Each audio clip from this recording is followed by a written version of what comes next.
중세 스콜라 철학을 집대성한 신학자인 토마스 아퀴나스는 미를 무언가를 바라볼 때 즐거움을 주는 어떤 것이라고 보았다. 그에 따르면 예술작품이 아름다운 것은 그것을 만든 인간 자신이 아름답기 때문으로 예술작품의 미와 인간의 미는 위계가 다르다. 즉, 예술작품의 미는 인간의 미가 반영된 것에 불과하다. 하지만 그는 예술작품의 미가 인간으로부터 비롯되었지만 인간 본성은 본래 신으로부터 유래한 것이기 때문에 예술작품의 미를 인간이 만든 것은 아니라고 보았다. 신학자인 토마스 아퀴나스에게 있어 자연과 인간을 포함하여 존재하는 모든 것을 아름답게 하는 궁극적 원인, 즉 미 자체는 세계를 창조한 신이기 때문이다. 따라서 미는 인간의 주관적 정신작용에 의존하지 않으며 신이 창조한 세계에 객관적으로 존재한다. 어떤 사물이 아름답다면 주관에 의해 미가 인식되기 이전에 미가 이미 그 자체로 실제한다는 것이다.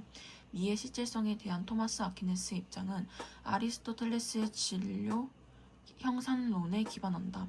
진료 형상론에서 진료란 무언가로 만들 수 있는 가능태, 어떤 사물이 다른 사물로 구별되도록 하는 사물의 본성, 즉 형상을 받아들여 세계 속에 존재하는 현실태가 된다. 가령 아폴론 조각상은 대리석이라는 진료에 아폴론이라는 형상이 결합되어 조각상이라는 현실태로 세계 속에 존재한다. 사물은 진료와 형상의 복합체로 존재하며 형상에 대한 인식은 개별적인 사물에 대한 지각을 통해 가능하다.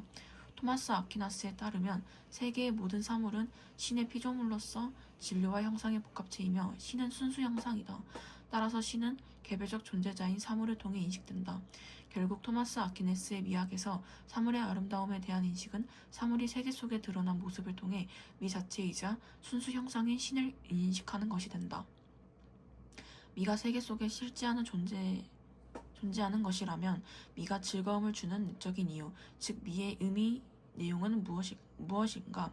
토마스 아퀴나스는 미의 의미 내용을 완전성, 비례성, 명록성으로 제시하였다. 어떤 사물이 아름답다면 그 사물이 완전하고 비례에 맞으며 명료하다는 것이다. 그에 따르면 첫째, 아름다운 것은 완전하다. 어떤 사물이 완전하다는 것은 사물이 자신의 본성에 따라 갖추어야 할 것을 다 갖추고 있다는 것을 의미한다. 그런데 선의 내용 의미는 즐거움을 주는 것, 즉 욕구되는 것이다. 그리고 선이 욕구될 수 있는 까닭은 그것이 완전하기 때문이다. 결국 완전성의 의미 내용은 선의 의미 내용과 일치한다. 둘째, 아름다운 것은 비례를 갖는다. 비례성은 사물의 모습이 그것의 본성과 조화되는 것이다. 토마스 아퀴나스는 인간의 미와 동물의 미가 다르며 육체의 미와 정신의 미가 다르다고 말한다. 사물들의 본성이 제각각 다르므로 미적인 비례 역사 사물에 따라 다르기 때문이다. 셋째, 아름다운 것은 명료하다.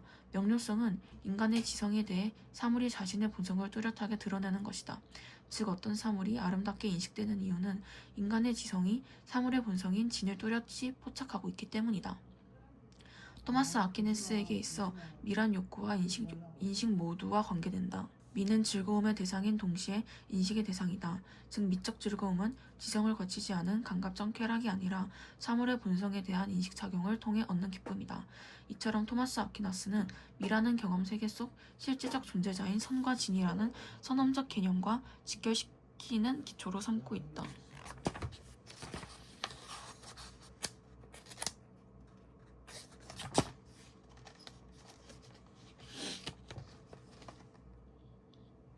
고대 서구 사회에서는 신화에 기반하여 공간을 이해하였다. 공간은 신의 창조 행위를 위한 배경이자 결과물로서 존재하는 현실과는 떨어져 있는 것이다. 아리스토텔레스는 이러한 신화적 관점에서 벗어나 처음으로 공간의 현실적 관점에서 설명하였다. 그는 모든 물체가 항상 고유의 공간을 점유하고 있다고 지적하며 공간은 현실의 물체와 구분되어 존재하는 것이 아니라고 설명하였다. 또한 물체를 둘러싼 공간과 물체는 동시에 존재한다고 하였으며 물체가 없으면 공간이 존재할 수 없기 때문에 아무것도 존재하지 않는 공간인 진공의 존재를 부인하였다. 물체의 운동 또한 각 물체에 내재된 본성에 따라 고유의 공간으로 돌아가기 위한 것이라고 하였다. 아리스토텔레스는 이러한 공간관에 따라 현실의 세계를 처음부터 완전한 형태를 이루고 있으며 한정된 양의 물질만 존재하는 유한한 것이라고 하였다. 아리스토텔레스의 공간관은 중세를 지나 근대에 이르기까지 서구 자연 철학의 영향을 받았다. 아리스토텔레스 이후 서구 사회의 학자들은 아리스토텔레스의 공간관을 일부 받아들이면서도 한편으로는 벗어나려고 하였다. 17세기 데카르타는 공간을 물질에 속하는 본질이라고 보았다. 물질은 특정한 공간을 차지하는 속성인 연장을 본질로 하고 있으며 어떤 물질이든 반드시 일정한 공간을 차지하고 있다는 것이다. 즉 물질이 곧 공간이고 공간이 곧 물질이라고 생각하였기 때문에 데카르트는 물질보다 먼저 존재하는 공간을 전제할 필요가 없었다. 다만 아리스토텔레스와 달리 데카르트는 물체의 운동은 내재된 본성이 아니라 외부의 힘에 의해 일어나며 여기에서 외부의 힘은 신의 작용이라고 하였다. 또한 데카르트는 공간은 무한히 펼쳐져 있으며 우주 또한 무한하다고 보았다. 이러한 공간관 속에서 데카르트는 자연의 모든 현상을 수학적 사고에 의해 판단하려고 하였다. 데카르트에 따르면 물질은 최소한의 물리적 단위인 원자들의 구성으로 이루어졌기 때문에 분할이 가능하다. 물질은 곧 공간이 있기 때문에 물질이 분할이 가능하면 공간도 분할이 가능하다는 것이다. 이러한 공간관에 따라 데카르트는 좌표에 활용하여 공간의 분할을 수학적으로 표시할 수 있도록 하였다. 데카르트 이후 뉴턴은 물체의 운동을 설명하기 위해 공간에 대한 새로운 견해를 제시하였다. 뉴턴은 데카르트의 생각을 일부 받아들이며 자연현상을 수학적으로 생각하는 것에 동의하였지만 데카르트의 공간관으로는 물체의 운동을 설명할 수 없다고 생각하였다. 따라서 뉴턴은 물질과 공간을 구분하였으며 시간의 개념을 함께 활용하여 물체의 운동을 파악하려고 하였다. 뉴턴은 공간을 물질과 무관한 선험적이며 절대적인 존재로 보았고 따라서 물질이 모두 없어지더라도 공간은 그 자체로 남아있다고 보았다. 뉴턴은 이러한 생각을 바탕으로 절대공간과 절대시간이라는 개념을 제시하였다.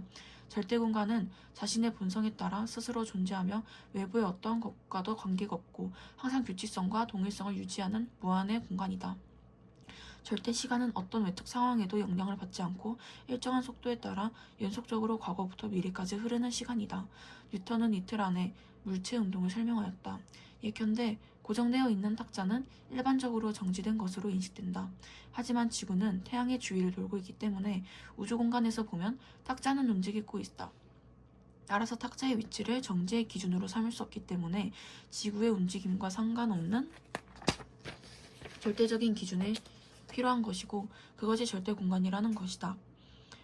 또한 뉴턴이 활동하던 시대의 시간은 지구의 공전과 자전을 기준으로 만들어졌는데 뉴턴은 지구의 움직임이 매번 균일하지 않은 불완전한 상태이므로 지구의 움직임을 기준으로 하는 시간으로는 물체의 운동을 정확하게 설명할 수 없다고 하였다. 외부의 영향을 받지 않는 절대적이면서 수학적인 시간이 기준이 되어야 물체의 운동을 정확하게 파악할 수 있다는 것이다. 뉴턴은 절대 공간과 절대 시간이 존재하기 때문에 규칙적이면서 정형화된 시공간을 측정하는 것이 가능하고 이를 바탕으로 세상에 존재하는 현상을 수학적으로 기술하는 것이 가능하다고 보았다. 뉴턴의 공간관은 아리스토텔레스의 자연 철학에서 완전히 벗어나 고전역학의 체계를 세우고 과학 및 철학의 발전에 많은 영향을 미쳤다는 점에서 의의를 가진다고 볼 수 있다.